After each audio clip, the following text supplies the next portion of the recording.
I learned after that experience with God in the car that I needed to talk to God more. And so that became this sort of journey on lament, because I don't think I even understood lament. And you talked about the Psalms of Lament and how long, O Lord. And that was when I really discovered those, because it wasn't like everything was better after that moment in the car. There was this sense that I was on this journey with the Lord, but it was still hard. My son was still dead. Mm-hmm. And so, but it was this beautiful being able to cry out to God and talk to him and say, this feels horrible. But then, like, you notice in the Psalms, they always come back to praising God. And so that really deepened my faith in a way that I think I was a 30-minute quiet time, check it off the box girl, really, for a decade.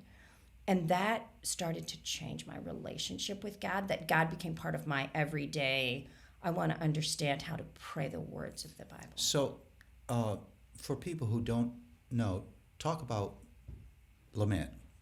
What are you talking about when you say lament? Lament is really just crying out to God and being honest with him about the fallenness and the brokenness and the hard things in life, but holding on to a trust in God. And so I think it's a lot of times it's complaining, it's saying what's hard, but it's not letting go that God is the one you're speaking to.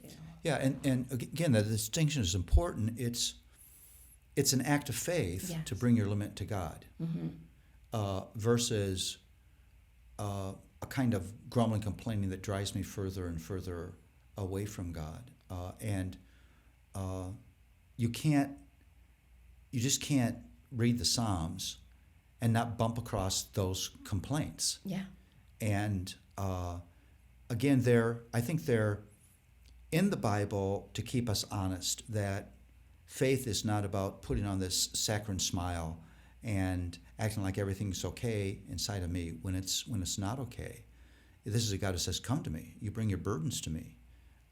And God has actually given us real historical examples of people who are doing that, who I think in places say things that we would almost theologically think, oh my goodness, yeah, there's no way I'd ever say that to God. Yeah. Mm-hmm. But it's there. Yeah. And it is part of a life of faith. It's an act of faith to bring my complaints to God. The very nature of doing that is I'm entrusting myself to you. I believe you're there. I believe you hear. I believe you listen. I believe you respond. And so I'm going to bring my complaint to you. It's, we've all had the experience of people who want to complain to us, but they don't complain to us. They complain behind our back. Yeah. And that never works. It never goes anywhere good. And so it's face to face with God, being honest about my experience. Yeah.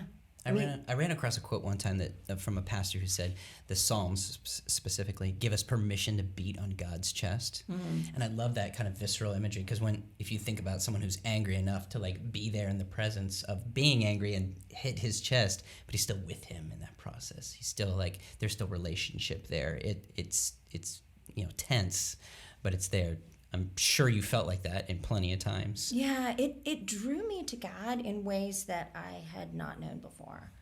Because I think even through the God never makes a mistake and telling myself the right theology, which I was so glad that I had, because I'm glad I had started this framework.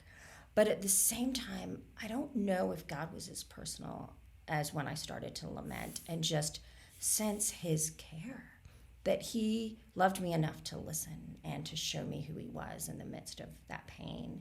And so that was this amazing experience. So I'm sort of passionate about people being there with God in their pain versus feeling like they need to say the right stuff and heart is miles away.